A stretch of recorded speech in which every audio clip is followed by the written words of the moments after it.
The Reserve Bank hikes the cash rate. Let's have a look. Good afternoon, everyone. Florian here, and welcome to another episode of HeiseSays. Grab your stein of coffee, and well, just a few minutes ago, the Reserve Bank has increased the cash rate. They've hiked it up to 4.1%. For those of you playing at home, you can see the cash rate chart here, and I've just had to update that. I really could take a break as a YouTuber for some time, not bothering to update it, but now I'm having to work every month updating this link. Let's have a look at a few things, because the market has been a little bit surprised. If we jump over here, this is the RBA rate tracker from the ASX, and you can see on the 5th of June, yesterday, the increase to 4.1% was only at 33%, and no change was at 67%. And if we have a look here, this is from Trading Economics. I'm just going to have a sip of my coffee. That's good. Hang on, let me adjust the camera here. There we go. Beautiful. I've been doing visualizations and rendering all day, so I need a quick break to talk about this. That's how I do my YouTube, guys. If I want to break from a particular thing I'm working on, I'll jump in and talk about this. And we can see here, it's at 4.1%. The Reserve Bank of Australia unexpectedly raised the cash rate by 25 points to 4.1%. In June, after delivering it by the same margin in May. We can see here, the consensus and the Trading Economics forecast, all the experts were at 3.8%. They were arguing that it would be steady. But then yesterday, I put a poll up for the viewers of the channel, and I asked your opinions. Where do you think the cash rate will head? Will it be steady? Will it go up, or will it decrease? And let's have a look.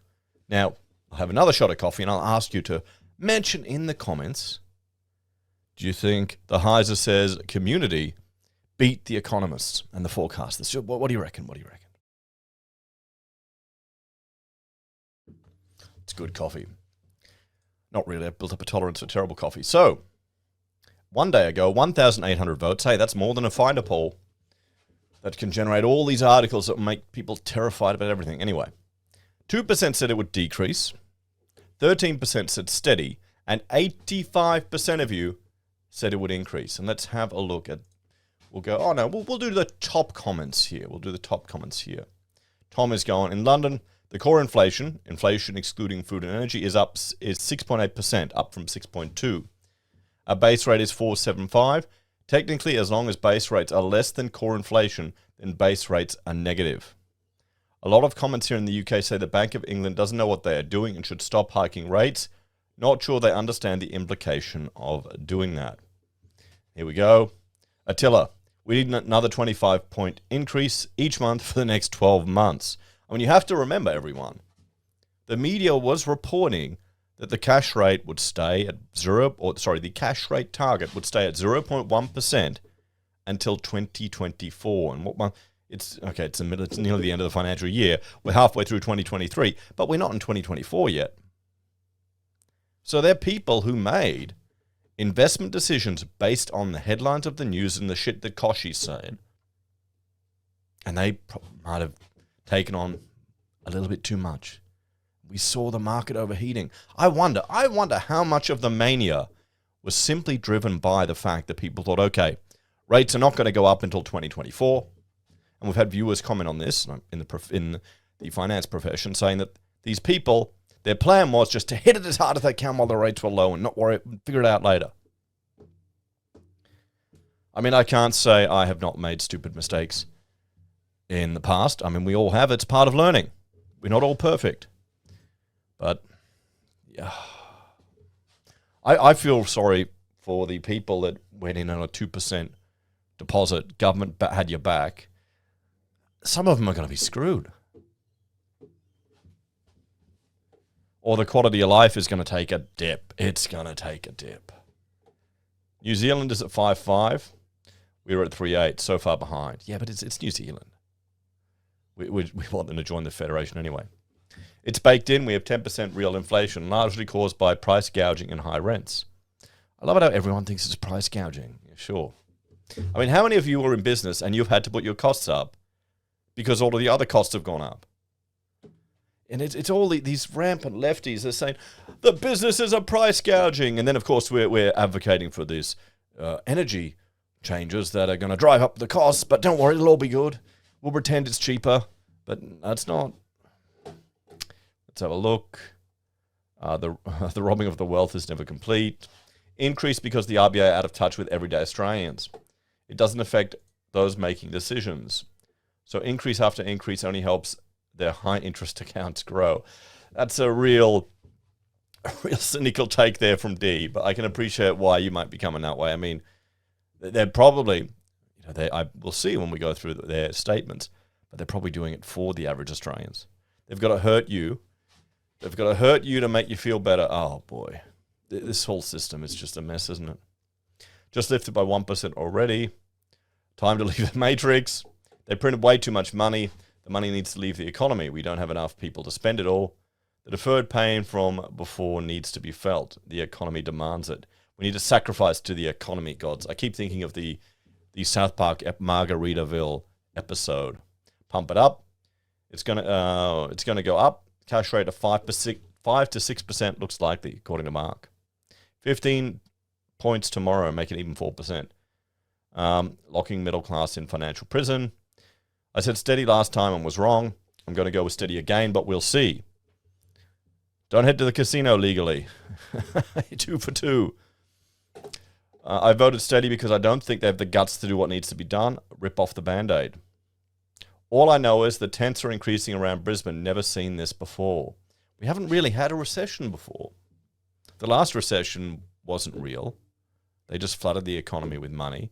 And what's interesting I'm seeing in the news, they're concerned our new treasurer, whose hero is Paul Keating, may want to have a recession Australia has to have.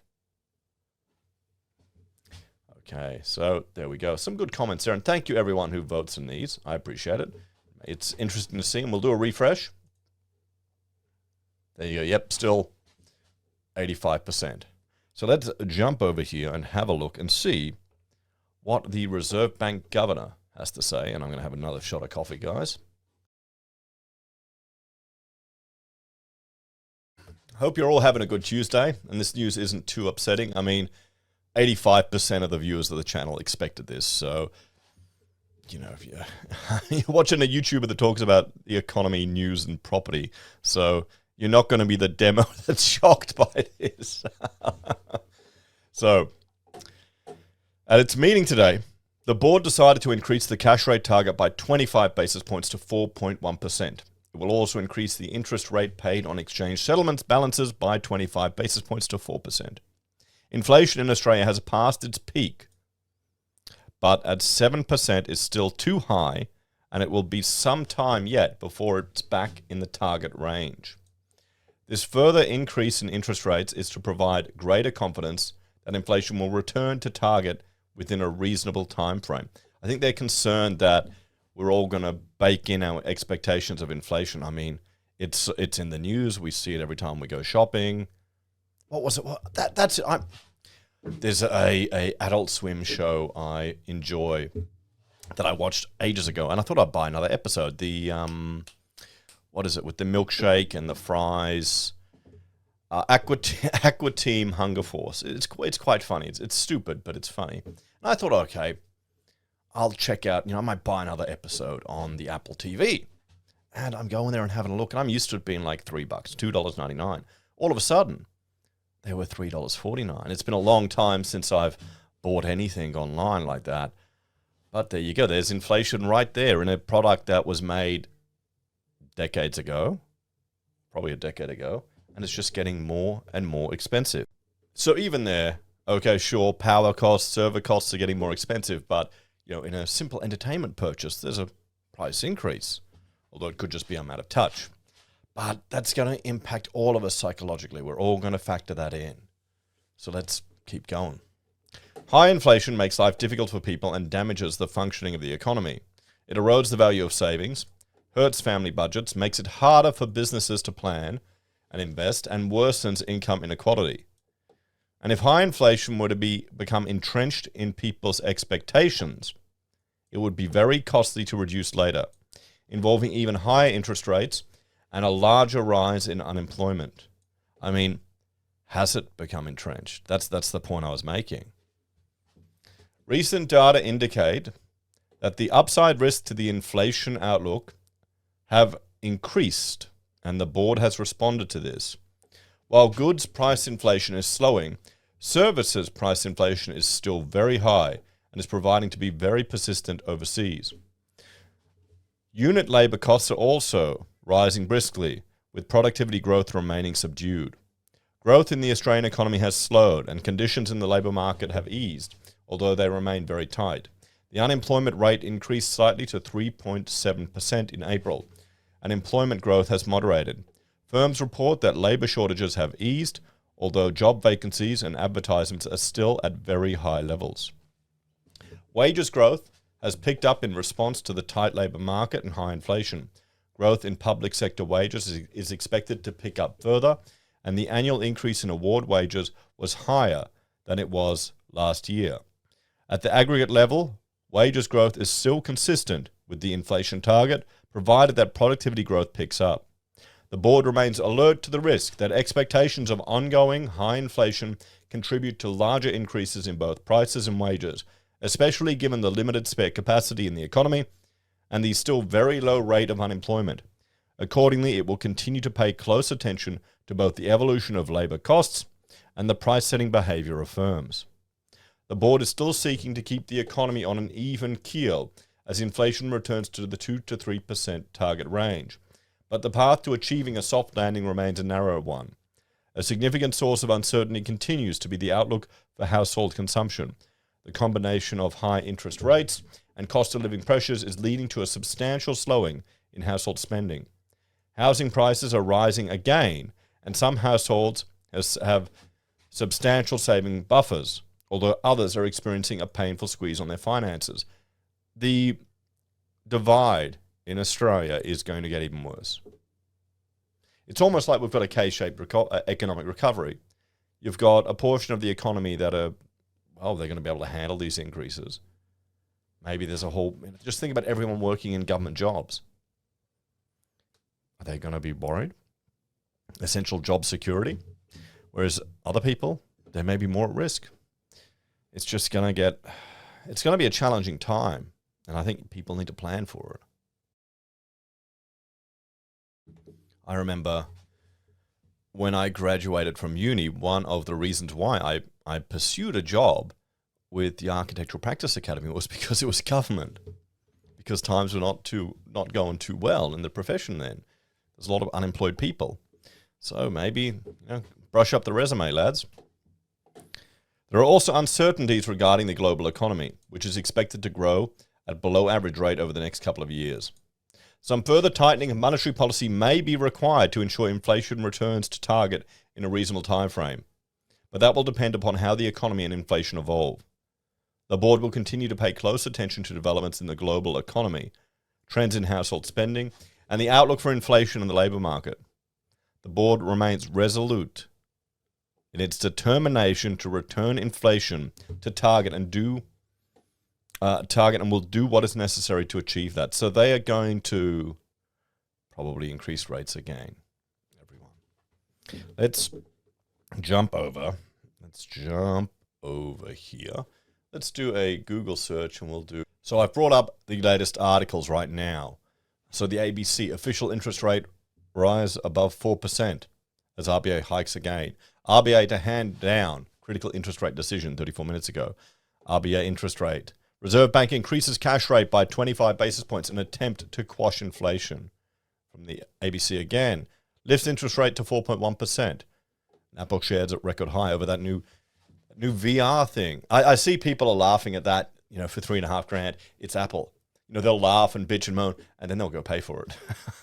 So I'm keeping my Apple shares. The RBA hikes the interest rate for the 12th time. More mortgage pain as RBA hikes rates again. The RBA hikes rates to 11-year high of 4.1%. There we go. So we can see the media is all over it. And let's have a bit of a talk.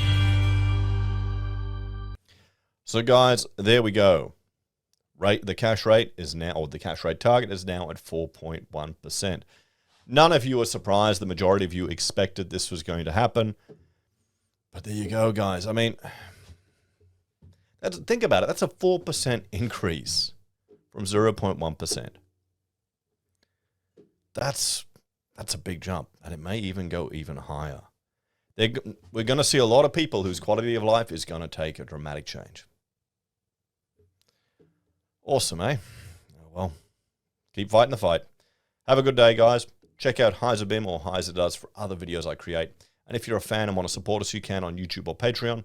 Use our referral links, buy our pocket squares, or call us if you need an architect. Take care, and I'll see you all in the next episode of HeiseSays. Bye for now.